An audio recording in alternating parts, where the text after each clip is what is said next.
Are you ready to perform at your highest potential? Thank you for joining this GP Strategies webinar, where we'll explore best practices and innovative insights to help you and your organization improve performance.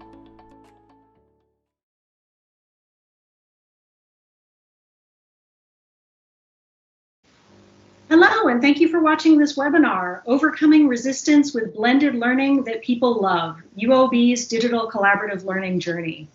I'm Katie Bull with Intrepid by VitalSource, and we're very excited to share with you the story of United Overseas Bank's recent and ongoing leadership program, a multi-tier leadership and culture change academy that blended learning modalities and has seen great results. To give you some context, we're going to share a video clip that will give you an idea of the look and feel of the program as well as the impact on learners. Here we go. Welcome UOB colleagues to the Leading Self program. This is a brand new innovative program that hopes to take you through a journey of discovery, discovering about yourself, about your team, and about UOB. UOB!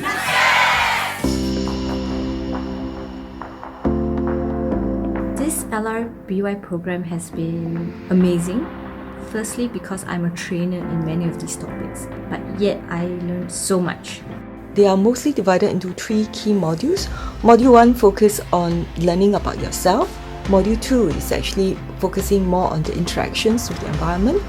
And 3 is actually your different change resiliency type and how to better manage your work life.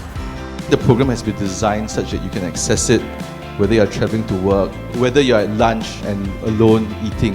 Especially when you do not have the time to sit down in one place, when you are always accessible to your mobile.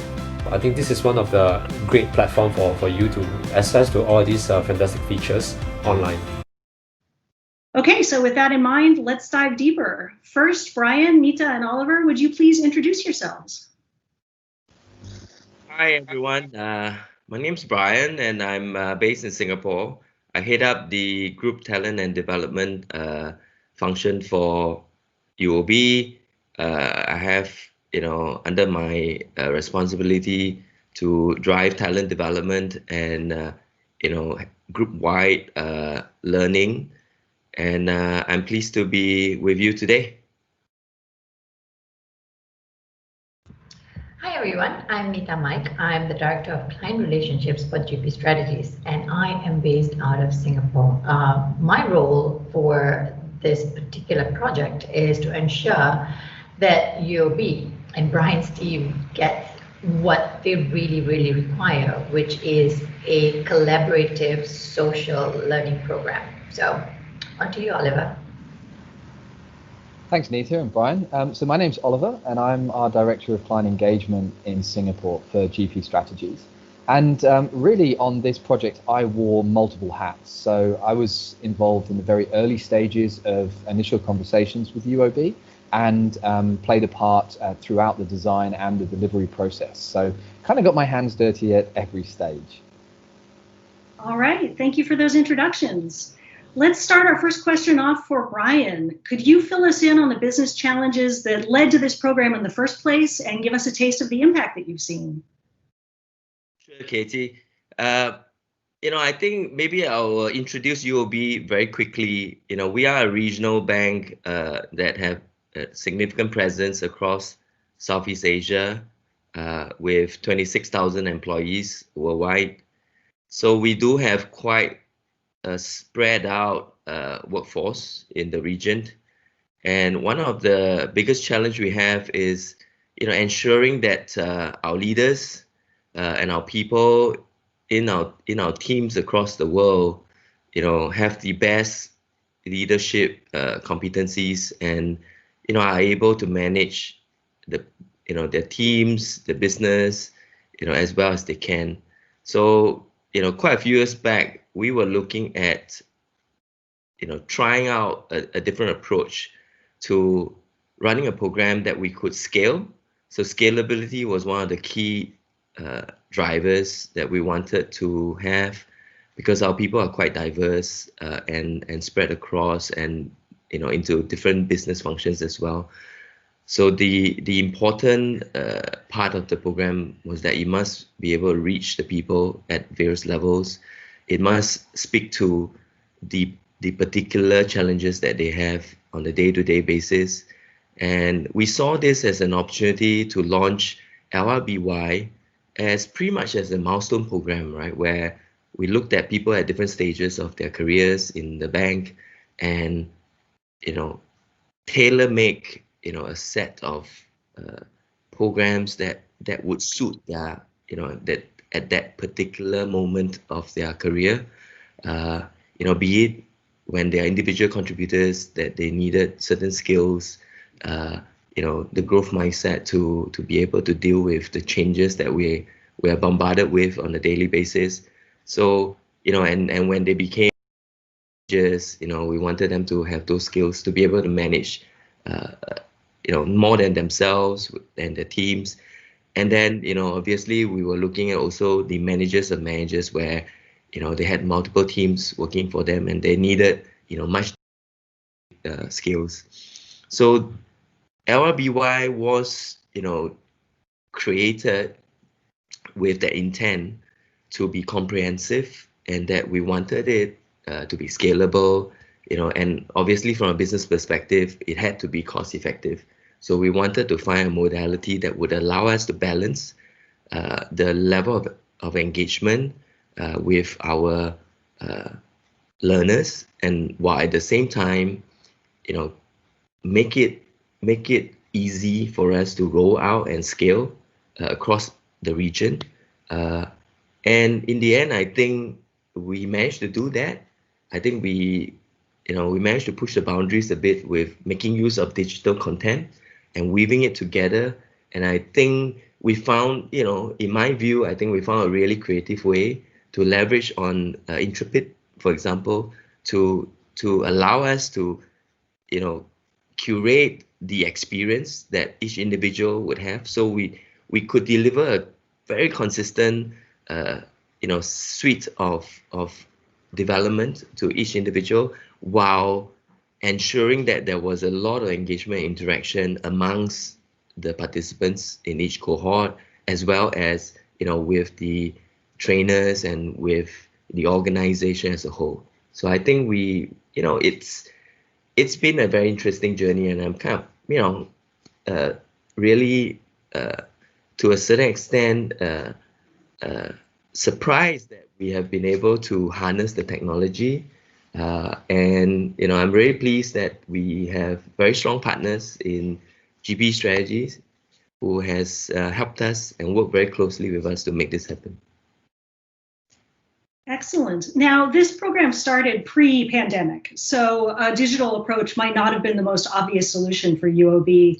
Why did you pick a collaborative digital blend as a solution instead of, say, classroom-based learning or traditional e-learning? I think that's again a good question, Katie. I think we've all been cracking our heads to find ways to develop our people, give them competencies, give them skills that would make them more effective, right, and more successful. So over the years, I think we have experimented with different approaches, and one of the things that we find is that face-to-face has huge advantages, right, in terms of being able to engage learners directly, being able to have a trainer in the room, or to respond to the specific needs of each learner.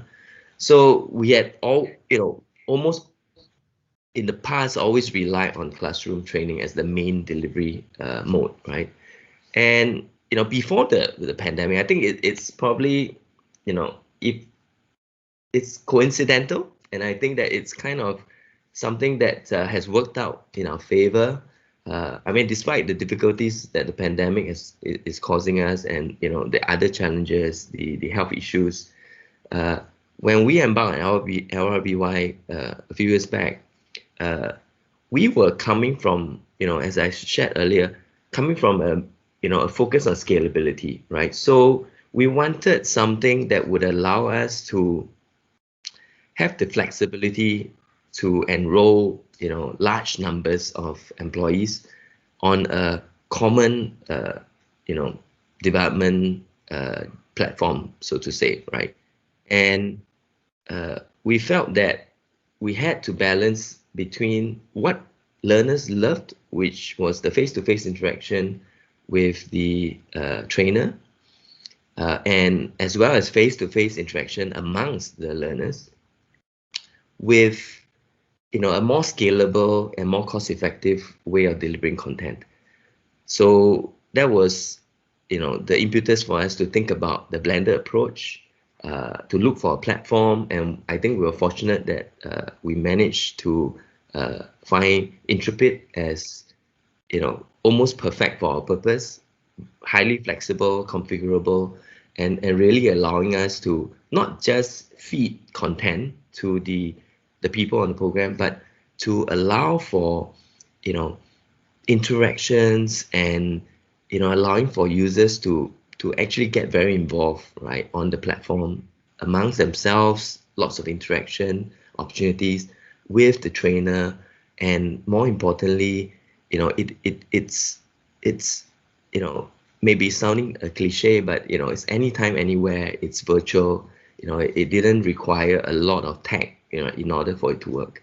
So that made us really tried the blended model before the pandemic. And then when the pandemic hit us, I think it pushed us again, right? Because we couldn't do the face-to-face portion. So we had to again go back to the drawing board and really, cracked our head. So between Nita, Oliver, and the team, and ourselves, we were thinking, right, how can we preserve as much of the value of the blended design while responding to the constraints that the pandemic had posed us.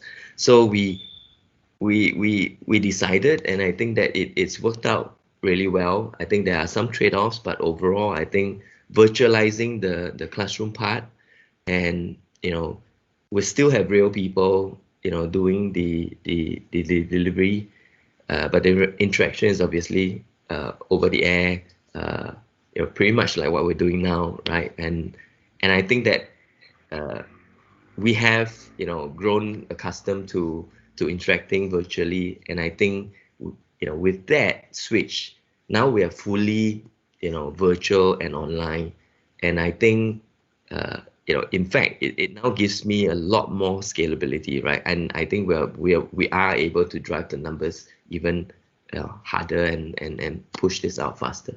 And I think it's turned out to be kind of a blessing in disguise.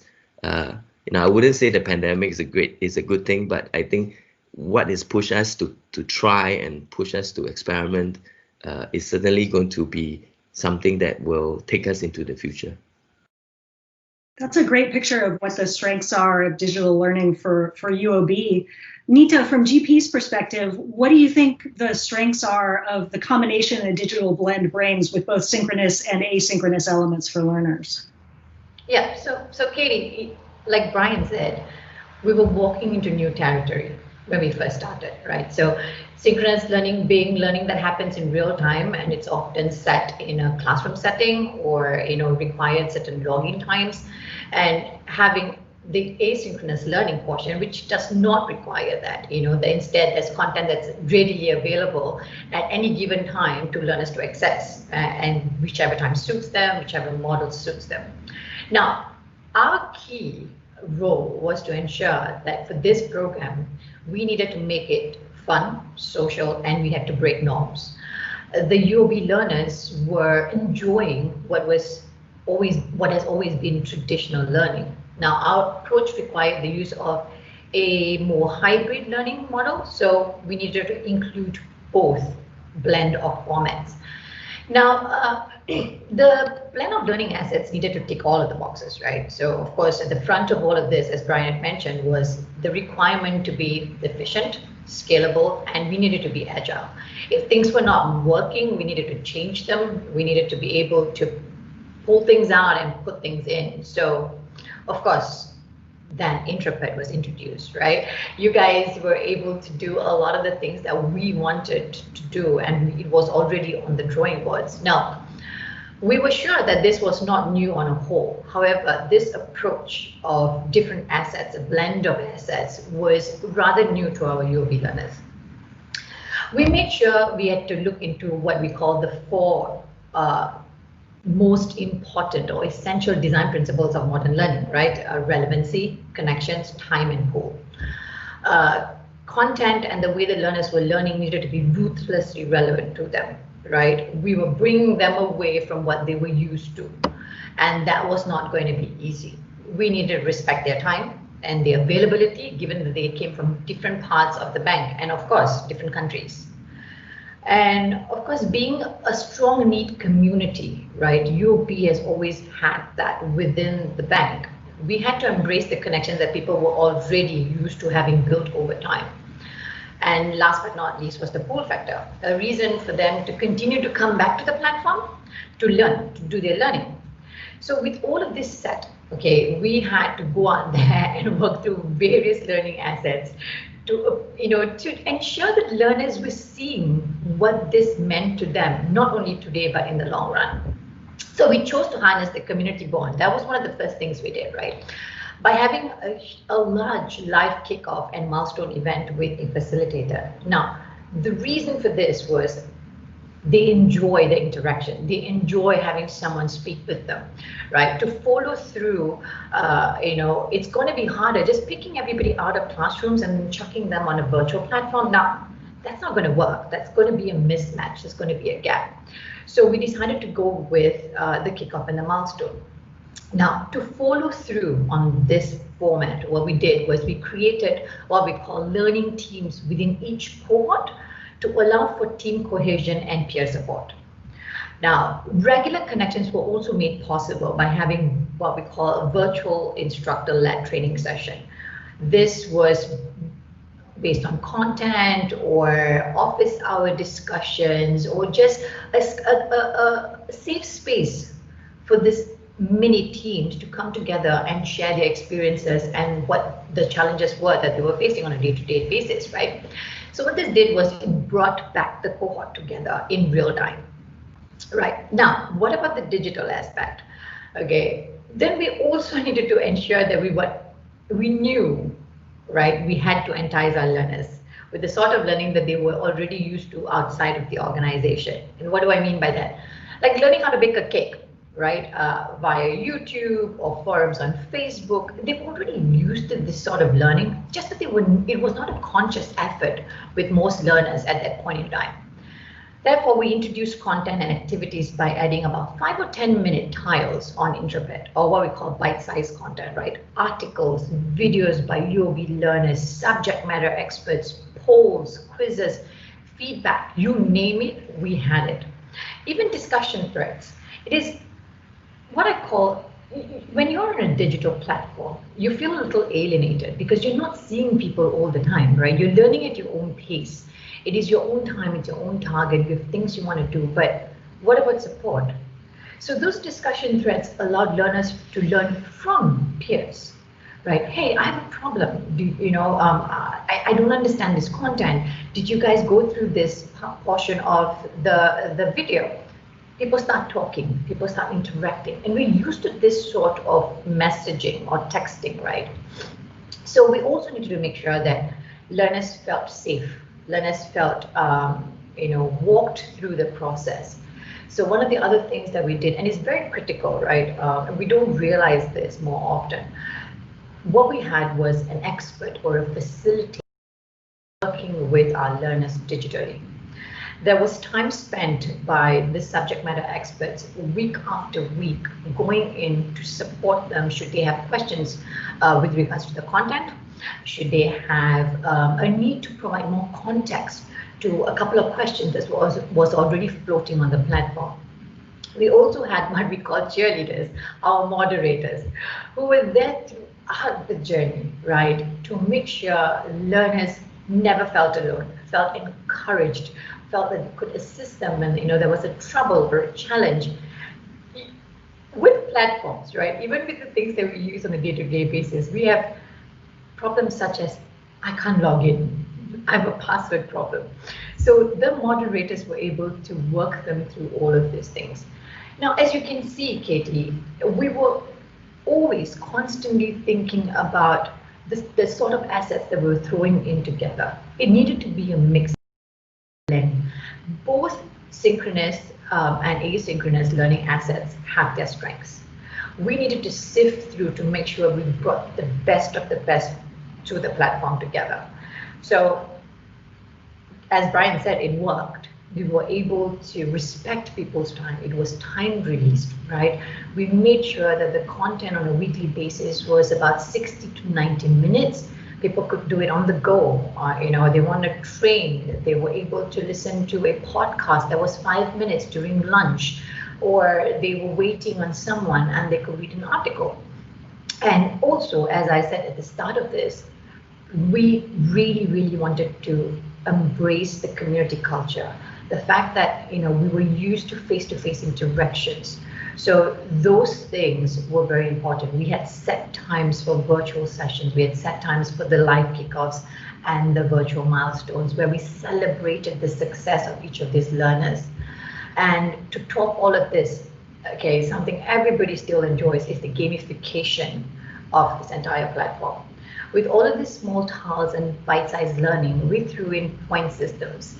They got excited about being on the leaderboard. They got excited about challenging their colleagues and their peers.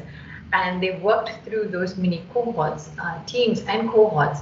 And I must say, this combination of both the assets came together really, really well. Excellent, excellent. I'd like to double click on the digital aspect of the program. Oliver, can you tell us what led you to choose the Intrepid platform for this endeavor? Nita touched on a few things, but can you go a little more in depth? Absolutely, Katie. And, I think I want to thank sort of Nita and Brian for going into a lot of the thinking behind really why we made the decisions that we made. These were the things that we were looking for. And, you've heard from Nita the huge range of different forms of interactions and all the different ways that we wanted to work. It's a pretty big ask and a wish list for any technology. And one of the first things I want to be straight up about is that we didn't go into this development process with UOB straight off the bat saying, hey guys, we're GP and we're partnered with Intrepid and this is what you're going to do. As an organization, we're technology agnostic. Our goal is to come in, look at the situation, who are the learners, what are the business outcomes that we need to do, and work with the UOB team to figure out, how are we going to do this? What are the things that we need? You've heard from Nita about those wonderful different types of interaction and really what we wanted the essence of the journey to be for the learners. And then we start looking at, well, how are we going to achieve that? And as Brian had said, UOB had tried many different approaches. Face-to-face was such a key element for the bank. It was sort of, the way learning happened in UOB. Now, of course, lots of experience with e-learning and compliance and risk and all of those great things. But realistically, for a lot of the audience that we were looking at targeting throughout the bank, they had an experience and a comfort level with face-to-face. But at the same time, to Brian's point, we needed scalability, we needed flexibility, we needed agility, but we needed it in a way that learners would love. And to Nita's point, what we were really doing is more than just the initial business objectives, but really a revolution in the way that UOB employees learn. And so, when we were looking for a technology that could help us to achieve that, there was a lot of things that we needed to hit there. And the first that Brian has mentioned is it's got to be scalable. It's got to be cost effective. We're looking at a program that through the various different levels that Brian walked us through earlier is going to hit almost the entire population of the bank, 20,000+ employees. So we needed that scale. But the other thing is we needed that toolbox. We needed to be able to have the flexibility to engage learners where they live and in the ways that they want to be engaged with. And so, to Nita's points on having the ability to run synchronous events, but also asynchronous self-led learning in all its different modalities and really tie in through that. And that flexibility was crucial. One of the other things that we needed, as Neetha mentioned, is collaboration. That was going to be key. Here we have learners that love face-to-face learning, right? They love to interact with people. We can't put technology in the way of the human. And so that human engagement was absolutely crucial. And on that, with human engagement, we also needed to be able to moderate, right? We needed to be able to hold their hand, especially through the initial first cohorts. This was vital to let them see that this was not a scary new thing, but an exciting new thing, and really open their minds to what's possible and bring in that human element. And having moderators that are able to, as we say, seed, feed, and weed these discussions, these interactions, it really added the human touch. And I'll tell you now, I've been fortunate to be involved in this throughout the whole process, and we recently did what we call a milestone session to kind of cap off the journey and act as a jumping off point for learners. And one of the key things we had the moderator on the virtual session, and the love and community, there's no other real way to describe it, between the learners and the moderator was just fantastic. To really see that human connection that is being fostered right now because of the pandemic, purely virtually. And I'm really, that's one of the things I'm so proud about, and what I think really comes out through the tools that we use. Neetha also mentioned gamification, and I'll tell you now, UOB is a competitive place. When we were going through our design thinking process and sort of looking at what learners would want, we had an inkling that gamification would be important, but we didn't realize quite how driven some of our learners would be. And interestingly enough, the higher we go up in UOB, the more competitive and the more driven around points and badges the folks were. And that was really great to see. And having the flexibility to be able to adapt, modify and adjust the gamification strategy throughout to really help us to gently nudge learners in the direction that we needed them to move in has proven invaluable. And with that in mind, that's another factor, that agility, right? This is not a static, one and done, we've finished this design. This is constantly evolving. And I think that, future-proofing was something that was important from the beginning, but really we've seen it come to the fore with the black swan event that has been the global pandemic. We built it in thinking we would need to future-proof this because the needs of the learners would change and the demographics of the learners would change. But it's also allowed us to have that flexibility to adjust when, the whole world has changed. So that was really important. And as Neetha mentioned, and from Brian's perspective as well, that ease of use, right? We had such a diverse learner population across all levels of the bank that we couldn't rely on overly complex technology that involved far too many, app downloads and bits and pieces. We needed somebody to be able to jump in, get on and get working, get learning as quickly as possible. And so that was another factor. And, Intrepid just ticks all of these boxes for us. And so really it was a case of, we understood the learners really well. We knew the business objectives. We had a whole wish list of different ways that we wanted to do this. And we didn't set any limitations for ourselves during the design process. There was no box that we sat in. And really we got through that process and we saw that Intrepid was the right fit. It ticked so many of these boxes and gave us, above and beyond that, the agility to keep this as being a living, breathing, ongoing process. So yeah, that's why we chose Intrepid.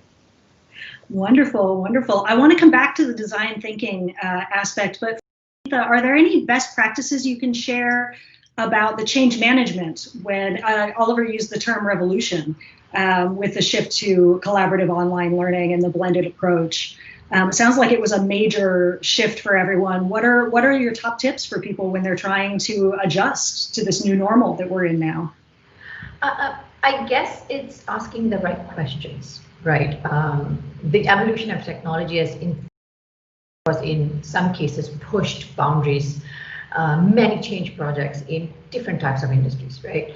And of course, the banking industry has been no exception to this. Okay, as the world continues to be highly influenced by the technological evolution, UOB and GP knew that we needed to get ahead of the game while we still could. Okay, though as mentioned, there was this apprehension of how the learners who were already accustomed to traditional classroom learning were going to react and absorb the new format. GP was prepared to put our best foot and practices forward, right? There was a need to not only get learners to learner buy-ins, but we also had to have stakeholder buy-ins who were very concerned about the pushbacks that they might receive from the entire population, right? So as we think through it, as we walk into this with our eyes blindfolded, we needed to ask all of the right questions, right?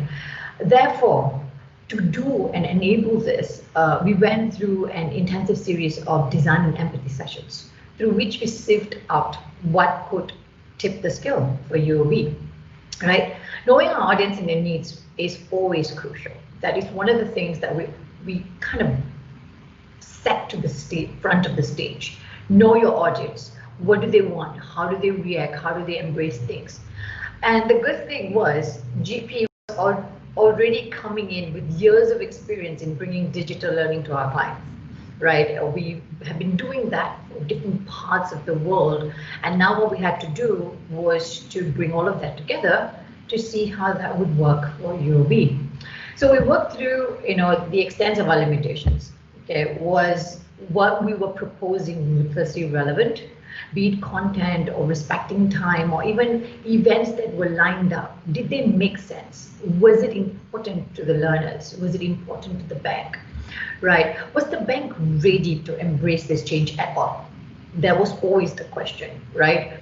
What were the pushbacks? What was the resistance? What were people concerned and worried about? And how will the organization need to change in order to be ready for successfully adopting this kind of a learning model? Those things, those questions, asking them constantly throughout the design and development process was very important. That is what brought about change. That is what brings change, right?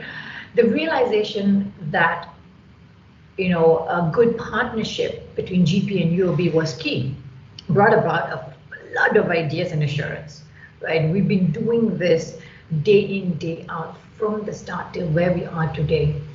Looking ahead in terms of what we could and would work in the next 5 or 10 years, enabling and empowering learners to take learning into their own hands, being ready for industry-related disruptions, and of course the constant evolution of technology were some of the key thoughts that we brought to the table, right? And coupled with use cases from other clients and organizations.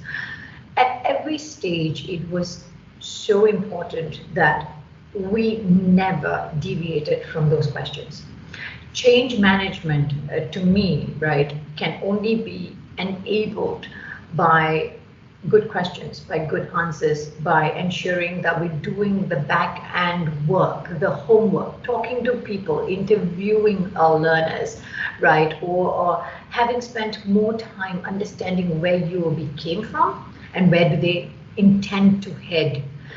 And I think Brian will agree to this as well. At every point, at the forefront of this collaborative learning design was, can UOB sustain this? Was it scalable? Was it going to reach the audience that we were looking at? They were seated in different countries, speaking different languages.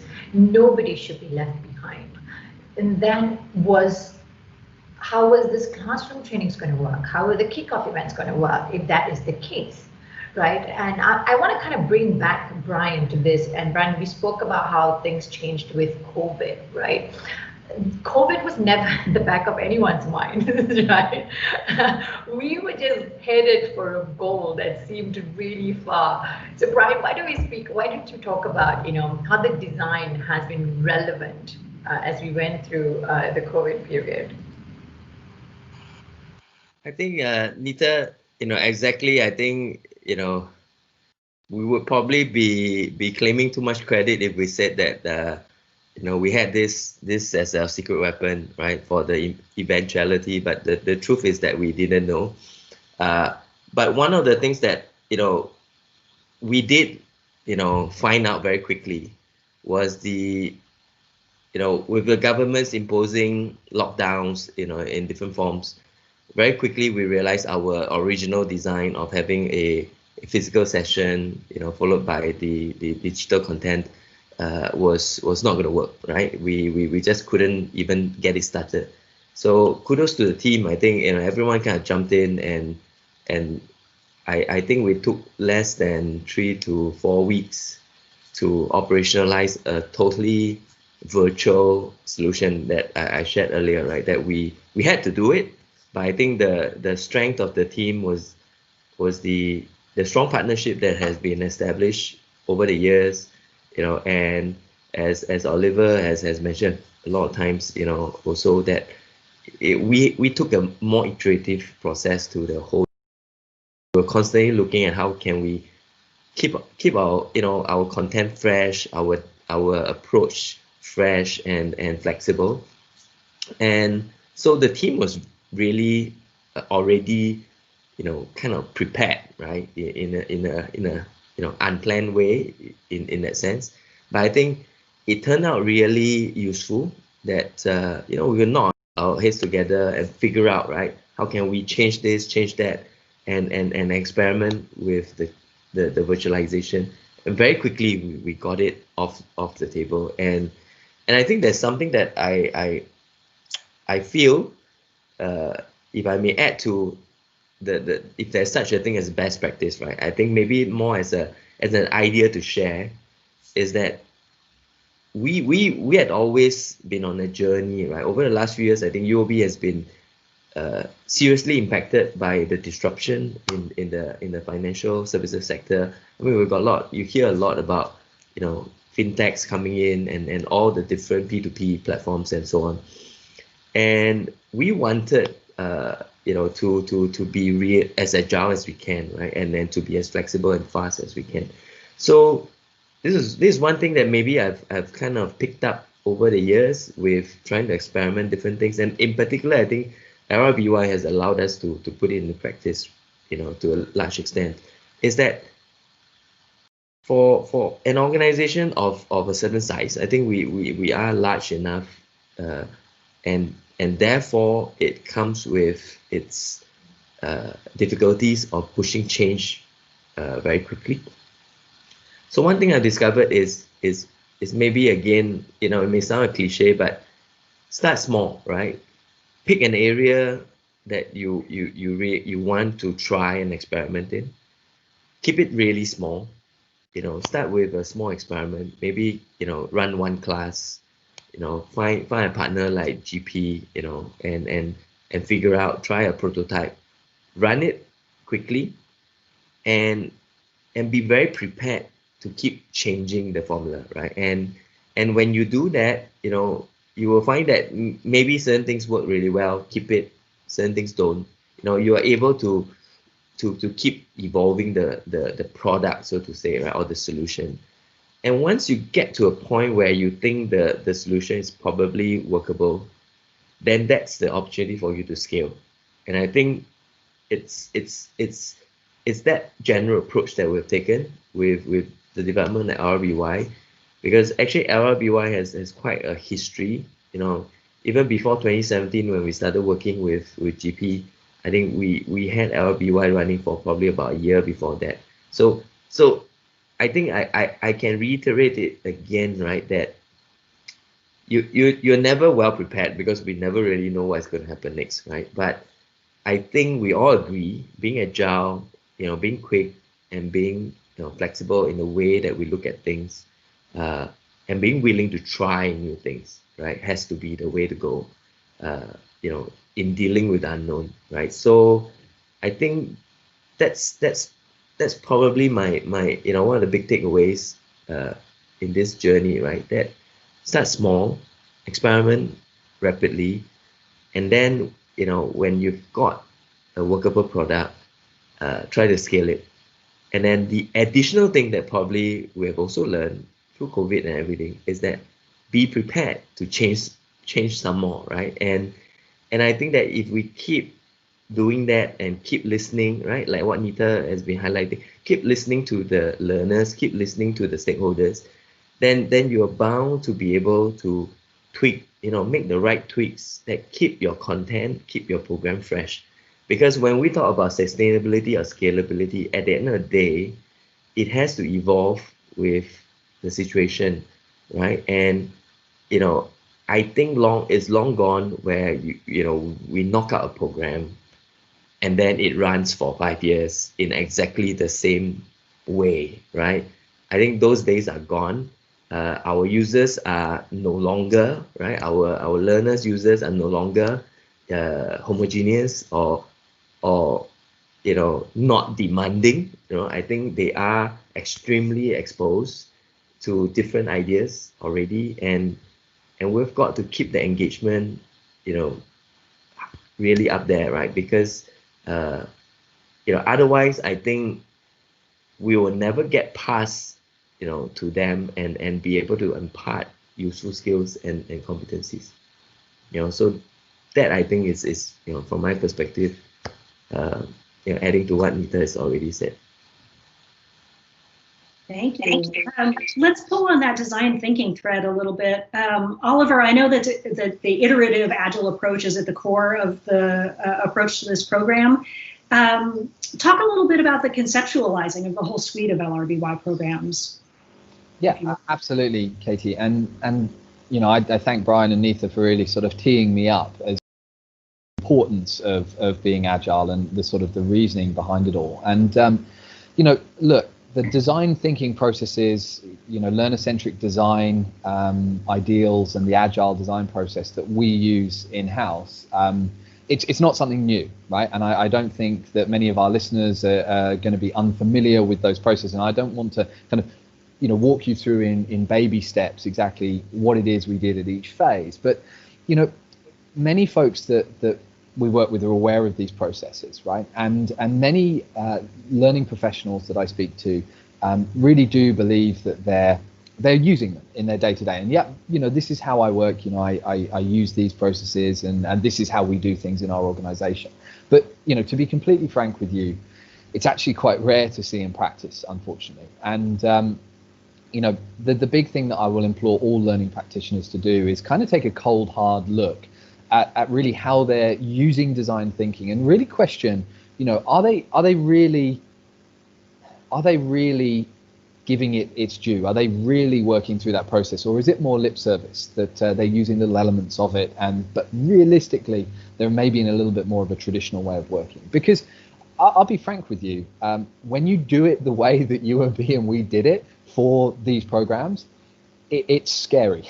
I think is the only way to describe it. And it's really down to UOB bringing us in really early on this journey, right? And that's the key. We weren't brought in and being told, right, here's all of the objectives, this is the content that we want, and we want it to look like this, and please go away and design that. It was really right from the beginning where UOB said, we've got this situation, right? We have these people across the bank. This is our vision. This is what we want to achieve from a business perspective. These are the pressures. Brian has talked about the disruption that they're facing, right? They're right on the coalface of the digital disruption within banking. We've got things like automation. We've got AI increasing. We've got competitors like peer-to-peer lenders and fintech that are coming in that are completely changing the entire landscape of the market. So we had all of these factors, but UOB didn't sit there and tell us what to do. What UOB said was, this is what we've got.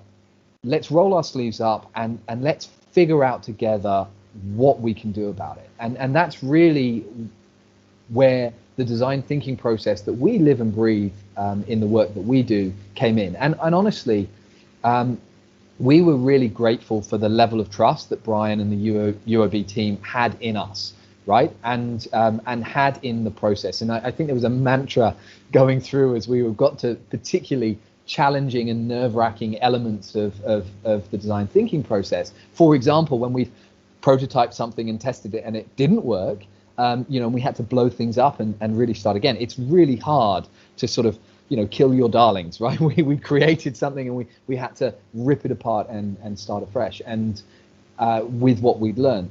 And there was this mantra within the team as a whole of trust the process. let's do this. We know what we're working towards. We don't know what good's going to look like yet, but we know that this process is going to get us there. And so, as I said, bringing us in early was key. That was a fantastic opportunity for us to really work on this.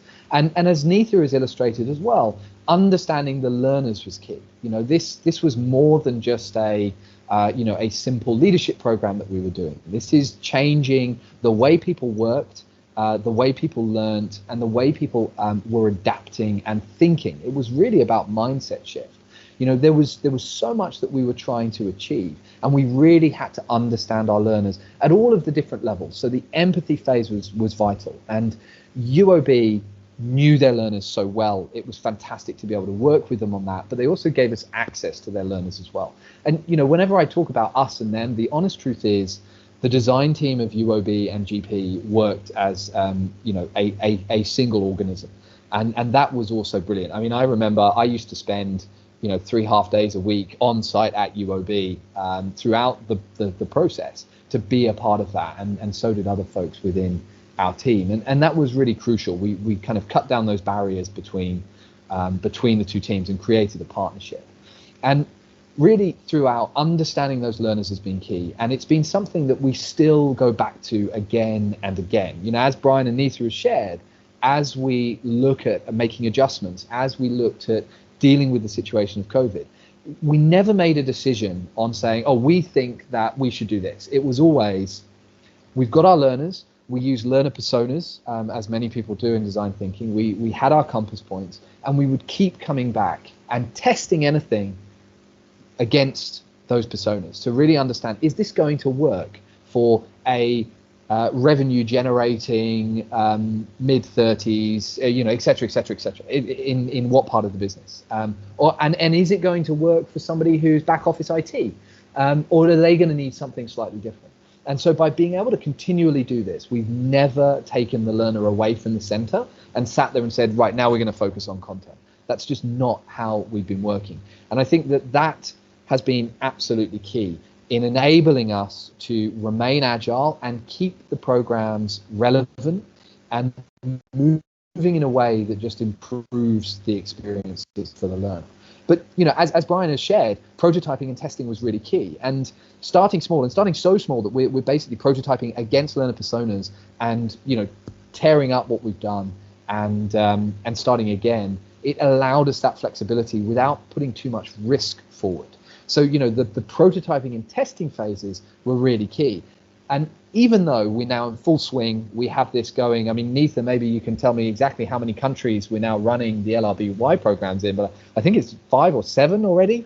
7 countries in total. Yes. 7 countries in total. We've got thousands of employees that have gone through one or other iteration of these different programs at different levels. But we've never lost that mentality. We still see this as a prototype that we're testing, right? And we're still going back to the empathize phase, and we're still having conversations about defining the business needs, because it's a constantly shifting environment. And the truth is, to fully embrace learner-centric design and design thinking, it's a scary proposition, but when you're doing it, it's a really liberating experience. And for us, that flexibility and that ability to be agile, I think it's been borne out through the pandemic, where we've seen an ability to reach more learners and have more impact than ever before. So yeah, I mean, that's sort of in a nutshell. Like I said, I don't want to nitpick at every element in what we did, but it's just important to note that through every phase of what we did, it was never about just the content. It was always learner first, and that was crucial. So let's bring this story full circle, focusing on the learner. Brian, what impact have you seen on learners at UOB? And can you also share, looking ahead, if you dare do a crystal ball of what's coming in the months and year ahead with this program or with UOB learning in general? Sure. I think, Katie, I think it's been a journey that has been really exciting. I think trying to make LRBY better, along the way, trying to respond to unexpected events like COVID and so on, I think has definitely bound the two teams, GP and ourselves, much closer together. I think if you ask me in terms of, right, what has been the impact of this on our people, right? And I would say, the focus is engagement and how people feel about the organization in response to what the organization do for them. It's hard to measure, right? To be honest, but I'm pleased to say that the organization's engagement. We do run an engagement survey every year, and over the course of the last few years where we have been running LRBY, we've constantly seen increasing scores on how employees are seeing the learning and development opportunities that are created by the organization. I wouldn't singularly call LRBY as the only program, because we do run other programs, but I would say LRBY is a big part of that equation. We know that from our employees in the feedback that they provide, and also from the program itself. I think we have been able to achieve very good participation and completion rates. And I think, if I may, I would share that there is that, if you call it a net promoter score, where people are saying that they would be prepared to recommend, we are trending at about 96% of people are, saying that they would recommend. So I think, that's a good number, and it gives me and the team confidence that we are doing the right thing, and that it is hitting, kind of touching the hearts of our employees, and that's important, right? And it comes and connect back to how UOB is as an organization. I think we pride ourselves for looking after our employees, right? I mean, not necessarily in a paternalistic way. I think we do see ourselves in that the organization's success, it's more than people just working hard. It's really about a sense of belonging, that people engage with the organization and its leadership, and that there is a connect between that system or that ecosystem where employees feel supported, and that they will they have the skills that we provide them, and they can then work hand in hand with us in the whole organization to push forward, right? And so I think LRBY continues to be a really important milestone program that we are going to continue to evolve. Like I say, I don't think we're going to be able to stand still, because like any other big organization out there, we have a multi-generational workforce, a diverse workforce, a geographically spread out diverse presence. So it will continue to evolve, right? The newer generation needs a different way to learn, and versus some of the other generations. And I think we will continue to find an even better solution. And I think that's where I think our partnership and trust between ourselves and GP strategies is key. So I think the big next step for us now is, right, how can we continue to scale this program? And I would also share, right, I think the big learning we have on the blended design and the ability to virtualize, we've actually also taken that similar design. In fact, we are also deploying Intrepid on another part of our development initiative, which focuses on reskilling for the future. And there it's a lot more tailored to building core soft skills, for our employee to be able to tap on the technology, the digitalization, the way work will evolve in the future, right? Whether we are getting into data analytics and subjects like this. So that other reskilling platform is going much deeper into the area.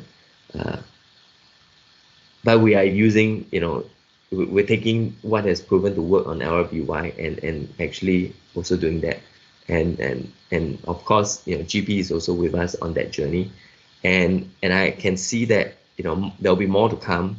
I think it's kind of like we've discovered sliced bread, right? So we're going to start making different stuff out of it, and I think we're gonna continue to evolve, right? And I think that's really positive, and that's really playing to the enterprising mindset that we have in UOB. That it's how can we do it better? How can we be really tough on ourselves to push the boundaries and push the envelope? And I think this is a perfect example, and I think it's something that will stick with us for a long time. And I think that the learning and this partnership that we have struck is going to allow us to really step up and continue to deliver outstanding learning and development programs for our people. Thank you so much. And thank you to all of our panelists, Brian Lim, Neetha Mike, and Oliver Castling. And thank you for watching. That wraps up the story of this program for today. Have a good day.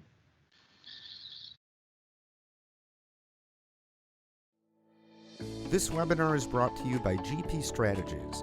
Together we can create a world where business excellence makes possibilities achievable.